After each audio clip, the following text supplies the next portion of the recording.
master and that's all that you're interested in, there were plenty of other yeshivas to go to. But if you want to become a master in serving Hashem, Tomchei Temimim was an excellent address and a place to go. Okay.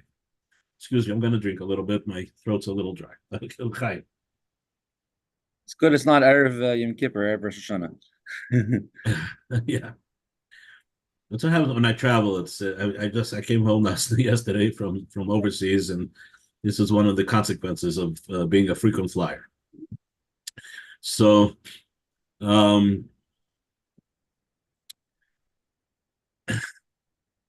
within the student body of Tomchei Temimim, it was common that certain individuals that stood out, there were two interesting categories that you fit into.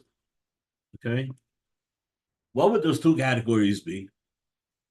So, one of the unique elements of Tomchei Temimim in the process, in order to fulfill the mission that was established by the Rebbe Rashab, was that part of the curriculum of the yeshiva, in addition to, of course, learning Gemara, Halacha, right, the standards of any yeshiva, was also a formal, integrated into the curriculum, the study of Chassidus. Not to say that in other yeshivas they didn't study Chassidus, but it was not part of the formal curriculum where there was times of the day dedicated specifically for the study of Chassidus. Okay, so that sets Tomchei Temimim apart in this mission to create Ovdei Hashem. Okay, in a very unique way that could be accomplished according to the Rabbeim through Chassidus. I say that carefully because now, knowing that this is going very public on YouTube, I don't want it to sound as if I'm saying that the only way you could be a true Ovdei Hashem is if you learn Chassidus. That's for the public. but I can say that Chassidus is absolutely 100% a very important element in helping a person become Ovdei Hashem. So what evolved in Tomchei Temimim, something that's kind of a natural thing that happens in this kind of a setting, like in the context of a group, right? That's identified as a yeshiva or whatever, right? Was that a bacher who was an accomplished bacher, Tomchei Temimim, would be known either by one of these two categories, either an oved. An oved simply means one who serves Hashem, or the other term would be a maskil. Now, a maskil is someone who has attained a very, very profound understanding of the teachings of Chassidus. Okay? That would include the teachings of Chassidus that touch upon very abstract ideas. For example, one of the main figures of Tomchei Temimim was a famous mashpia. His name was Rebbe Shmuel Geroinem. For many years, a mashpia in Tomchei Temimim in Lubavitch. Rebbe Shmuel Geroinem was known to have mastered the understandings of Chassidus. He would give over shiurim, and he would explain the deepest and the most abstract concepts that are discussed in the Chassidus of Chabad. Deep understanding into godliness, the relationship with God and the world, and how to understand, the notion of an image of God as opposed to a God that has no image, and etc., etc. Okay. Then there was a mashpia in yeshiva. He was also a mashpia, not a rosh yeshiva. So his function was to teach Chassidus, and he was a master. And those Talmidim who studied under him became, those that were shaykh, those who seemed to have a tendency towards that way of understanding things, so he developed many such talmidim. At the time, the Rebbe Rashab was the Rebbe. The Rebbe Rashab would say a maimer every Friday after Likkutei. The maimer could be maybe 2 or even 3 hours long. And the Rebbe Rashab, in his Maimarim, he touched on many very deep and difficult concepts to understand. And these Talmidim, Baruch Hashem, under the guidance of Rabbi Shmuel Geronom, they developed a mastery, so to speak, of that Chassidus. Maskil, that's the term, the maskilim, right, in the Bible. Now, maskilim also has a negative connotation because the maskilim is also the term that's used for the reformers that were also very popular at that time. The Haskalah movement, right? The modernization of Judaism and whatever. Okay, we won't get into that. But in the context of the culture of Lubavitch, a maskil was certainly not somebody like that, right? It was rather, it's the Haskalah movement was in English, it's referred to as the Enlightenment, right? The era of the Enlightenment in the 1800s, right? Which gave birth basically to the reform movement, which pretty much spelled, the end of Yiddishkeit for anyone who followed that Deren. But like I said, in Lubavitch, again, this is the term that's used, a maskil. Okay. By the way, this has also somehow carried over into the culture of other yeshivas today.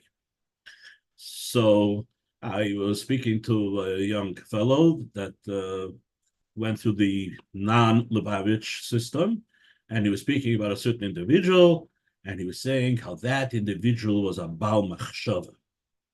What's a Baal Machshava? I understood right away. Somebody in the yeshiva system, one of the mentors, the guides, right, who would discuss with the Bachim, probably in the context of Musar or something like that, some more deeper concepts of godliness and the world and so on and so forth, outside seemingly of the context of pure Talmudic studies. Okay, Baal Machshava. So now we have the term in the culture of yeshivas in general, but this is a term that in Lubavitch was already in existence already for a long time. The maskil. Then you have what's called the Oved. What's the Oved? The Oved is the one, and this was also something that was very much part of the culture of Tomchei Temimim, would be someone who, for example, would spend hours davening. Many hours davening. This was actually very unique in the Tomchei Temimim system.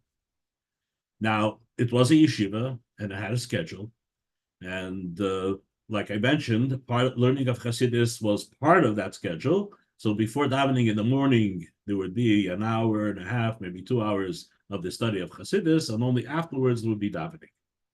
But then the davening has a point at which you go and eat breakfast, and then you have to start your regular Seder, open up your Gemara, generally speaking, and start, and the rest of the day spend immersed in the study of the Talmud Gemara. There were those individuals, however, and they would spend literally hours in some secluded place, Parshas in davening to Hashem, trying to develop Avas Hashem, Yiras Hashem, love of Hashem, awe of Hashem, right? This was very much part of the culture in Tomchei Temimim, and they were known by a different term, the Ovdim. They were called the Ovdim. So you have the Maskilim and you have the Ovdim. Again, I have a question, if you don't Yes, mind. question. In terms of when you reference davening, would that be a similar pattern of davening that we do, or is it in the case of these people? Is it meditation or a combination? What form again did that take? Exactly the same davening, but we generally, and this is the way that most of the world, we daven with a minyan, right? So it's kind of like very formal, and you go through the davening, and you're really just part of like a routine. I hate to call it that, but it's somewhat of a routine. The Oivdim would step out of that routine, right? And they might be present in shul for the davening to answer the baruch or the kedusha, but they would be on a personal tract where their davening would literally, they would be doing the same davening, obviously, but with a lot more meditation, a lot more self-reflection, and it would literally take hours. Okay, so it was something that, the Oivdim had special permission to come late for the regular Seder of yeshiva, the regular, schedule. They had special permission. Unfortunately, there could be, someone who wasn't so sincere about it, right? And the mashpiyim would have to discern whether you were sincere or not. And if you were sincere, then you would actually have special permission to spend more time in the davening, right, and come late for the regular yeshiva schedule. But the actual davening is the same davening that we have, right, from the Siddur. Does that answer the question, Moshe? Okay. Yeah. Yes. Okay, good. I had to unmute myself. Yeah, that answers it. Thank you. So there was another mashpia. His name was Michal Bliner, who was a very warm and an emotional person. They say that, sometimes you'd be talking to him and he would get very passionate, whatever it was, usually when it was about something that deal with one of the Talmidim in Yeshiva. And, tears would just freely flow from his eyes with this Reb Michal. I knew a chassid like that too, in Kfar Chabad, who I had the great merit of having somewhat of a relationship with. Reb Zalman Levin was his name. He was a chassid that he would sing a nigun, and there was no such thing that he would just sing a nigun. He would sing a nigun with the full hearts, and there was always tears streaming down his eyes when he would sing this thing. Okay, actually, Mendel Markel knows this chassid, and he's actually really good at imitating how this Reb Zalman Levin would sing a nigun. And I always tell Mendel, I want to hear a nigun, but from Zalman Levin's Nigunim, and he would sing it and he would imitate him. He does a pretty good job at imitating him. I don't know about the tears, but every time he would sing this nigun, I would envision myself sitting at his Shabbos table, which I was occasionally at in Kfar Chabad, and that's what would happen. He would sing a nigun, and Mendel Markel has a knack of literally putting me in that place, because he imitates him very well.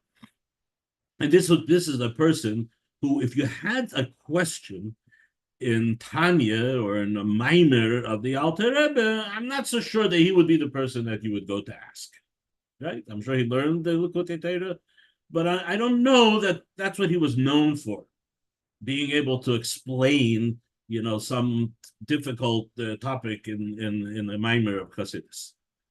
But he was definitely somebody that you could look up to and say, wow, there's something unique about this person, right? Something that's like, I don't know how common it is in other places, but in Lubavitch, someone who was trained and brought up in the Terchet Mimim, there were those individuals that literally, that was the image that they portrayed. And their davening would be like, it's amazing. Just to watch them daven would be an inspiration. I have an uncle, Rabbi Gorelik, Olav Shalom, from Milan, shliach, the Rebbe shliach in Milan. And it was at a bar mitzvah of a nephew of mine, and he was there. And there was a farbrengen that followed. Farbrengen that went into the wee hours of the morning, I should say. And I remember my uncle describing when he was a boy of maybe 11 years old, 11, 12.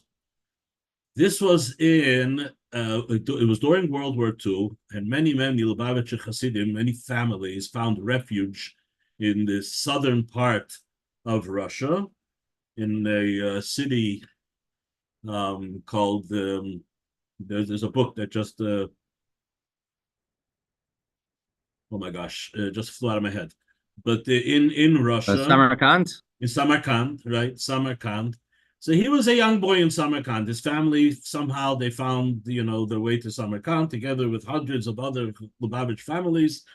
And that's how they basically survived. The Nazis never reached to the area of Samarkand. And in addition to that, because the Soviet government was so busy fighting the war, they were a little bit more lax with the, with the things that they were well known for, the oppression of Yiddishkeit, yeshivas, and so on. So it was like interesting. Ironically, it was kind of like a little golden era in Chabad history. Those 4 or 5 years during World War II, we had a big congregation of many Chabad families in the city Samarkand in Georgia, or whatever it's called. Okay. So he was saying that when they were kids, there was a chassid, his name was Yisrael Noach Blazinski. And Yisrael Noach Blazinski was known as an oived, like I'm describing, an oived that would daven for hours and hours. So Shabbos, he said, we would be playing outside the shul after everybody had long finished davening, and they already had their Shabbos, they made Kiddush, and they had their Shabbos meal. And the kids, when they were playing outside, they would run over to the window to hear, where is Yisrael Noach holding a davening, right? So again, it's just interesting to hear, a chassid reminiscing his youth, right? There was the chassid Yisrael Noach. He was a great oived, and he would daven for many, many hours on Shabbos afternoon, and the kids all knew, and it was the whole thing, while they're playing, to run over to the window, and Yisrael Noach is holding by Yishtabach. Yisrael Noach is holding wherever he was that he was holding. There's actually there's a tape of his davening on a regular weekday that somebody once sent me years and years ago. You could actually, this was later after the war, when he was living in Paris, the Yisrael Noach, one of his grandchildren recorded him davening in the middle of the weekday, right? And it's a pleasure, just a pleasure to listen to. You hear a davening that's like so, full of heart, and it's just something very beautiful to listen. Okay. That was an oived. Then I began with by describing a maskil, right? The truth is that, so first let me just preface by saying that there are many sichas from the Friedrich Rebbe in which the Friedrich Rebbe speaks somewhat in harsh terms about these maskilim. What the Friedrich Rebbe's issue is that the purpose of Hasidus is not to become a deep thinker in abstract issues that have to do with Hashem and creation and his interaction with the creation. These are all part of Hasidus. They're all important. But there can be, says the Friedrich Rebbe, a tendency to be so totally immersed in that element of Hasidus and to forget that ultimately it's all about developing a relationship with Hashem. And more specifically, an emotional relationship with Hashem. That which I described when I mentioned the Oivdim. So Haskalah, without Avodah, there are some really, really harsh words from the Friedrich Rebbe about that unfortunate thing. On the other hand, Oived, right, and not necessarily someone who had mastered the deeper understanding of Hasidus, probably can get a pass. Okay, if you're Oived and not a maskil, okay, you still have to try. It's part of the system. Learning Hasidus and understanding Hashem based on the pasuk from Navi, Das Hashem Lekecha. You must know Hashem, right? And this is what Chabad is known for, not just this simple blind faith, but rather a very articulated and a very sophisticated understanding of Hashem, all put forth in the Maimorim of Chassidus. Yes, but not everyone can master it. So if one is an Oived and he hasn't mastered the Haskalah, so to speak, I would say he gets a pass. But someone who's a maskil, right? but it does not transfer into actual avodah, becoming a better davener. That the Rebbe did not have much tolerance for. Okay, so that's important to mention. I know people like that, and they get a hard time at a tzidische farbrengen. You know, another chassid will give him a hard time. He says, "Oh, askola, right?" I had a friend in Kfar Chabad who was in yeshiva in Kfar Chabad. At the time, the mashpia was Mendel Futterfass. Now, Mendel Futterfass is a famous chassid, especially for his Mesidas Nefesh that he had in Russia. He spent many years in the Russian Gulag. He was separated from his family because they actually managed to get out of Russia after World War II, and he ended up being stuck in Russia without his family. Very long story. Very fascinating story. The Mendel did finally come, and the Rebbe himself appointed him to be. He joined his family that they were living in London, but then the Rebbe told him that he should take his family, move to Kfar Chabad, and become the mashpia in yeshiva. So there was a famous mashpia there for many years of Shlomo Chaim Kesselman.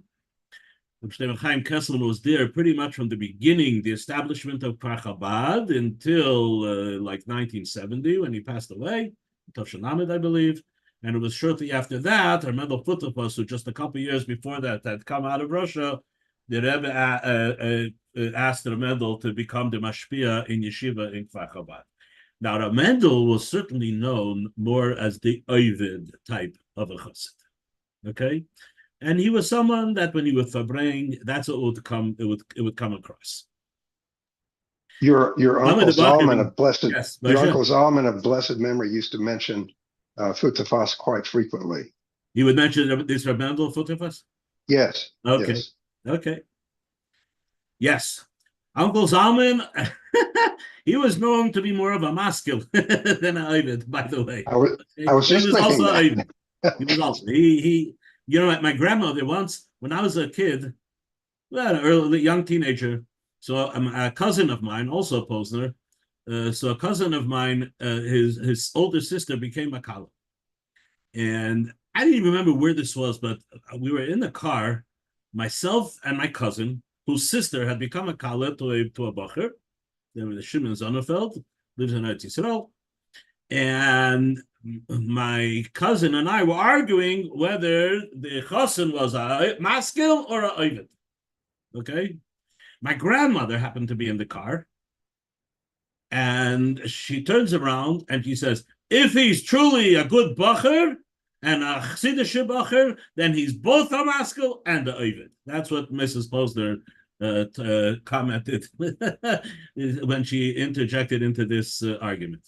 Okay. Oh, wow. This is going to be a little Zalman Levin singing. Is that what we're getting, Chaim? Yes, this is Zalman. This is the Chassid Zalman Levin. We're going to hear him sing? Are we going to see the tears in his eyes? Yeah, we could do it at the end of the shiur also. If you want to do okay. it. Okay, if you're having trouble, yeah, that's all. No, it works. It works just fine, but we could do it now also. Up to you. Okay, let's hear 2 minutes. 2 minutes of the Ovid. Zalman Levin.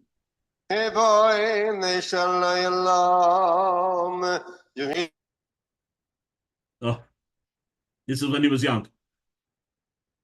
Yes, I'm not hearing.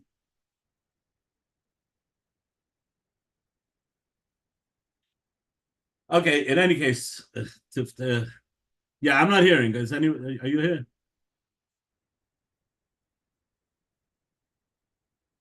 This was he was performing. So.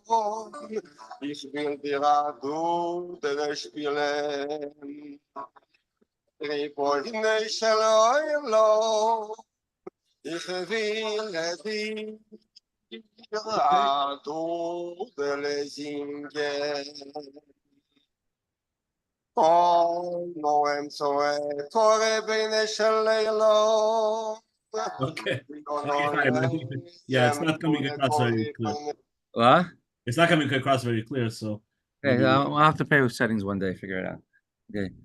Okay. In any case, so Yeah, so, so there you have it. Mrs. Posner that taught us that what a true chassid is. You can even Mrs. Posner knew that a chassid has to be both a oived and a maskil. You can't be one or the you just one or the other. So she settled the argument between the two of us, my cousin and I, right? And if he's a good bacher, then he has to be both. Okay. So one time, Ramendel Futterfass, he was famous for his farbrengens, and Thursday night in Yeshiva in Kfar Chabad, he was farbrengen. I had a friend, and him and another friend felt that they weren't getting enough haskola shiurim in Kfar Chabad. Whatever, they felt that they weren't feeling satisfied with the classes that were being given. There was a chassid who lived in Tel Aviv. His name was Moshe Gerari. Moshe Gerari, he was a maskil. He wrote deep articles about Chassidus. He even gave a shir on the radio. Or actually, that was Rebbe Noch. No, not Moshe Gerari. Moshe Gerari was also a big maskil. This was a different chassid, I'm sorry. It was Rebbe Nochem Goldschmidt. Rebbe Nochem Goldschmidt. Our Goldschmidt here is in that Goldschmidt family. It's not his grandfather, it's his great uncle or something, I'm not sure.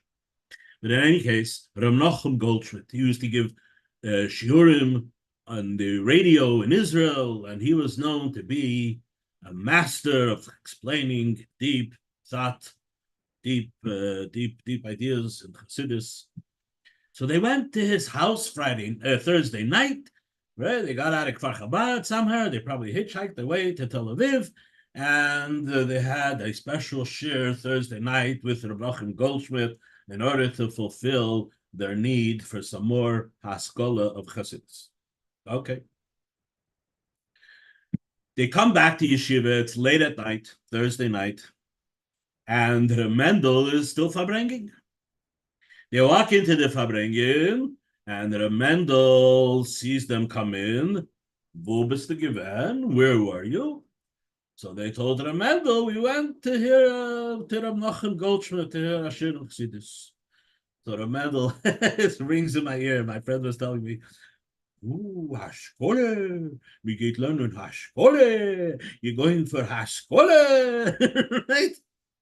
So here you have an example, just from one little expression of Ramendel Futterfass, this kind of cultural, dissonance, I guess you could call it, going on in Timchitamimim between the maskil and the oived. They were looking for Askola. They came in back the middle of the farbrengen, and Ramendel Futterfass, with just one expression, pretty much told them everything that he wanted to tell them. It's a Goldschmidt. Deren Haskole. Right? This is how Mendel reacted to what took place, which made a deep impression on my friend. And apparently it's even making an impression on me, because I just repeated the story because it means a lot. It tells a lot. Okay. So now you got a little bit of a picture into this little cultural thing going on in the Chabad system between those who are known to be the maskilim and those who are known to be the oivdim.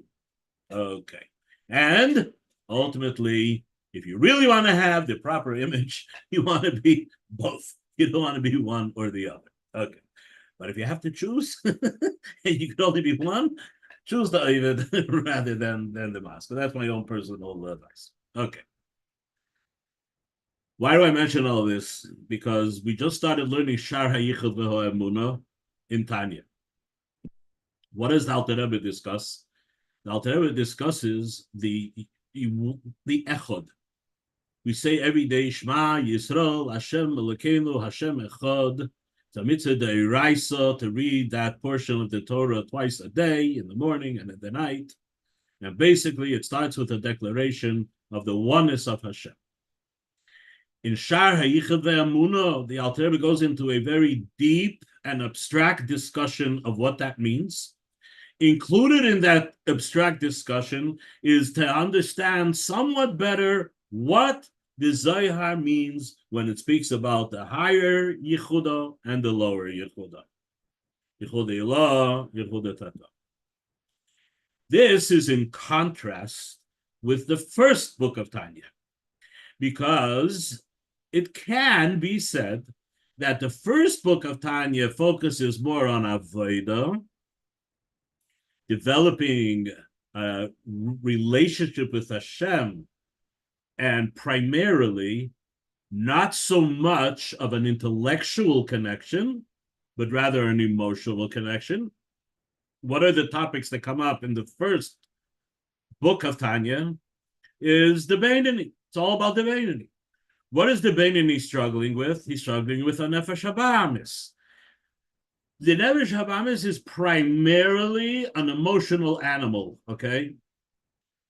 Yes, he has elements of intellect, but he is primarily an emotional being, okay? And the whole first book of Tanya is how to master the emotions of the Nefesh Habahamis, right?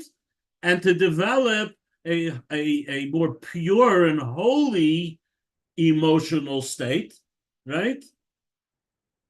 Where you're connected emotionally to Hashem, rather than just your natural impulses. That's the first book of Tanya, and I think it would be fair to say that it's a book that probably fits more into the category of Avodah, serving Hashem. Who serving Hashem? Not tzaddikim, Beinonim. What do Beinonim struggle with? A Nefesh Habahamis. What are their biggest struggles?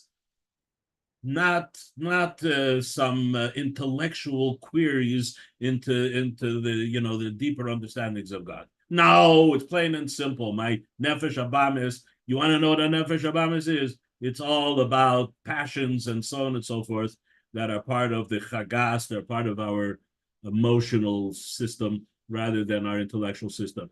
There's that element too, of course, but usually it's the intellect that's actually being driven by the passions, as the Alter Rebbe explains in Perik Bov of Tanya. Okay, but then Shar Yichud Emunah, I don't think Avas Hashem is even mentioned in Shar Yichud Emunah. It's mentioned in the Hakadama, in the preface, okay. But in the 13 chapters of Shar Yichud Emunah, I don't think that Avas Hashem Yosef Hashem is even mentioned. Okay, what does it speak? It speaks about existence. It's a deep kind of, it could also be referred to in English as some deep philosophy, an existential philosophy of what is the nature of existence. Okay, these are of course more abstract principles. This is what's dealt with the Shar Yichud Emunah, the Haskalah of Chassidus. Now it is true that the Alter Rebbe wrote this first, but al pi hashgacha pratis, when Tanya was published, it was put as the second book of Tanya. I think the message perhaps is that if you are a newcomer to Chassidus, right, you have to first understand that Chassidus is develop the Avodah, how to serve Hashem. How to serve Hashem, not just with your brain, but how to serve Hashem with your complete being, with everything, with your convictions, with your emotions, and so on and so forth. So, therefore, I think the first book of Tanya comes first. But then we have to understand that in order for a person, and this is what's in the Hakdama, the preface to the second book, is that all of this pursuit of understanding the deeper existential issues, right, of the very existence of reality, ultimately is a foundation for our emunah, for our belief, and it has to develop into an emotional attachment. Interestingly, there's not much dedicated to that in the actual chapters of Shar Yichud ve'emunah, but it's there in the Hakdama, in the preface to Shar Yichud ve'emunah. It ends by saying that in order for one to develop a true and a deeper emunah in Hashem, you have to understand these existential issues. The more you understand them, the better you are prepared to then move on and to become a complete servant of Hashem with all of your capacities, your emotional as well. Okay? So, Moshe, I didn't get to your original question, but I think I'm going to leave it for an upcoming shiur, okay? Where we'll actually kind of delve into what does the Alter Rebbe tell us that gives us an understanding in this idea. This again, it's a philosophical existential concept of that there is a unifying element to all that exists. And of course, that unifying element is Hashem. And that's what we mean when we say Shema Yisrael, Hashem Elokeinu, Hashem Echad. There's an ultimate unifying core to all that exists. And then to understand that it exists intellectually on two levels. Why do we need two levels? That is part of the discussion. Why do we even have to discuss that it exists on two levels? Why can't we, I mean, once we get into a little bit of understanding the higher level, so then why is there even a lower level? And that is something that in Mitzvah Hashem, I cannot do justice in the few minutes that are remaining. And in Mitzvah Hashem, next week, we will continue on this topic.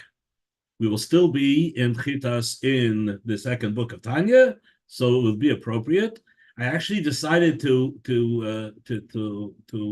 broach this subject because when I was preparing the Likkutei Torah this morning of Parshas Behhaloscha, it absolutely comes up. The idea of what do we contemplate? What is the meditation when we recite that pasuk Shema Yisrael Hashem Elokeinu Hashem Echad, the most fundamental of Jewish expressions? I think that when they were moving in on to save the survivors of the massacre in Eretz Yisrael, right? So there was a lot of confusion. So you go into a house, you don't know if there's a terrorist in the house or there's a family of hostages in the house, or people the survivors in the house. So the soldiers, who themselves were probably not necessarily, they may have been, more secular, but they would scream, Shema Yisrael, Hashem Elokeinu, Hashem Echad, right? And waiting to hear a response from, again, the victims who are also, not necessarily those who practiced saying it twice a day, as the Shulchan Aruch instructs us. But Ayid, you know what I mean? Ayid is Ayid. And there's hardly, unfortunately, it does exist, but there's hardly Ayid that doesn't know that pasuk, Shema Yisrael Hashem Elokeinu Hashem Echad. Okay? So Mitzvah Hashem, next year, we'll delve into some of the actual ideas that the Alter Rebbe discusses.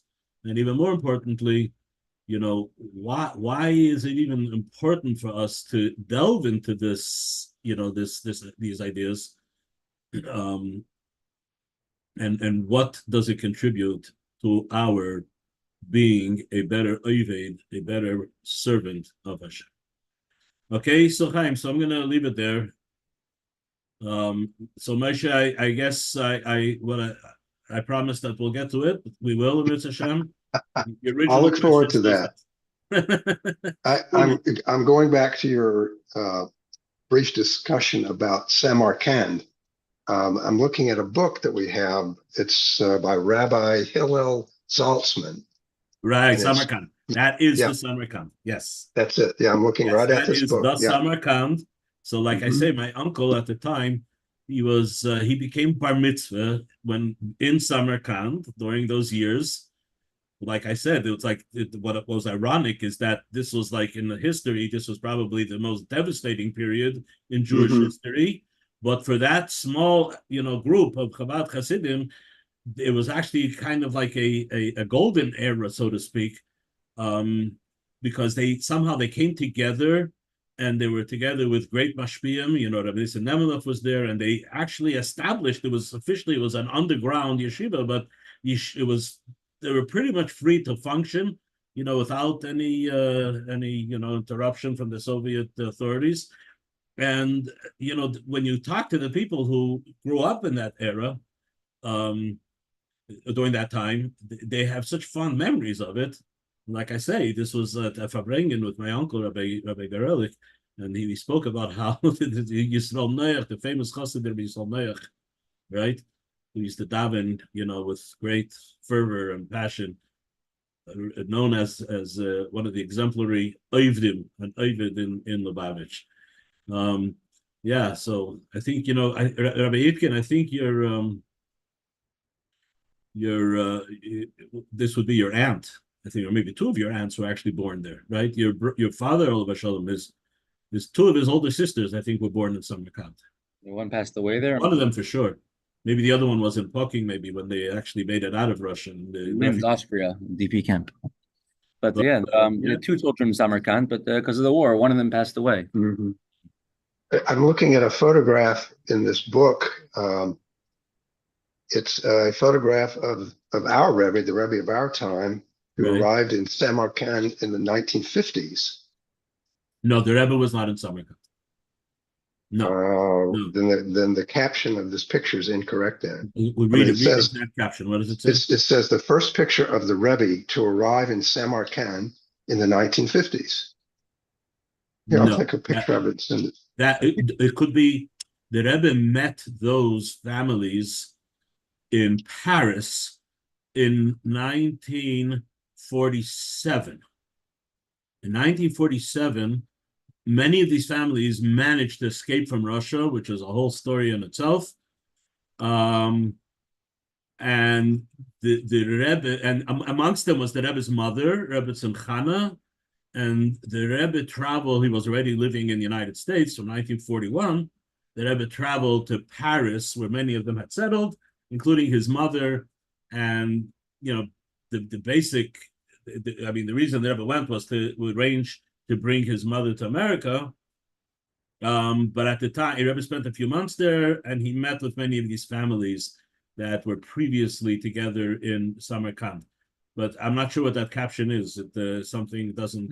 We actually learned about it this past week. In the Gemara, we're learning about Sir Pnei Rav, the importance of looking at the image of the picture of a tzaddik, and not to look at a Russia. Someone lived long because they didn't look at a Russia. So we spoke about Rabbi Simcha Gorodetsky was in Samarkand, and he was arrested with 10 other of his chassidim and people who he taught became chassidim through him, and he was sentenced to death. And the prosecution said that in all of their houses we found these weapons, a picture of the Rebbe and a Tanya. So I think it's talking. It was very dangerous to have a picture of the Rebbe then in your house. Uh-huh. So I'm not sure, Moshe. The Rebbe, which came to Samarkand in the 1950s. There probably is one in Shul. There's one. Yeah. So we clarify what that is exactly. Okay, so good job, everybody. I just sent you a text with a picture of. I took a picture of that photograph in the book and the cover of the book. WhatsApp? Is it a WhatsApp? No, it's a regular text. Regular text. Okay, hold on. Let me check my phone. I think it might have just been sent just now. I just heard them. Okay, so this is the book. The first picture of the Rebbe the picture arrived in Samarkand. That's what it is. It was a picture of the Rebbe. This is a picture actually taken by Trainer Studios, who I actually know. I know who that is. He was the photographer at my aunt's wedding in 1962. So this is a picture of the Rebbe standing, I think, at the door of 770, if I'm not mistaken. And it was a picture that made it to Samarkand in the 1950s. That would be got it. Right. Yeah, I know. You read it much more closely than I did. That's what it was. That's what it was. Yeah, it is a little misleading. Yeah, it's the story is about the picture, not about the Rebbe. Yeah. Got it. Thank you for clarifying that. Yes, that is it. Okay, so good Shabbos, and you're on a cliffhanger. Mirz Hashem, next Friday we will talk about. Wait, let me just see where I'm going to be next Friday. Am I even going to be around? Uh-oh. Yeah, okay. I'm going to be somewhere early, but the Mirz Hashem, we should be able to have the shit. Yeah. Okay, so we're going to talk about the higher unity and the lower unity And why is there even a discussion? If unity is unity, why should there be a higher and a lower one, right? I would think that if one of them is designated to be the lower one, then it's not the absolute unity. So why are we even bothering delving into the idea of a unity that doesn't seem to be the perfect unity, because there's a higher unity that's higher than it. So that elicits the question. Yeah. Okay, so Mitzvah Hashem. By the way, part of one of the shiurim that I heard from another great maskil in Lubavitch was Abiel Khan. He discussed why chapter 3 ends with a question, and we will get to that as well. But the lesson is that there are some questions that are best left as a question, where the question is better even than the answer. But we'll attempt. We'll leave you with the question for the week, and the Mitzvah Hashem next week we will attempt to at least maybe not totally answer, but introduce some clarification. Okay. Excellent. Thank you so much, and good shot.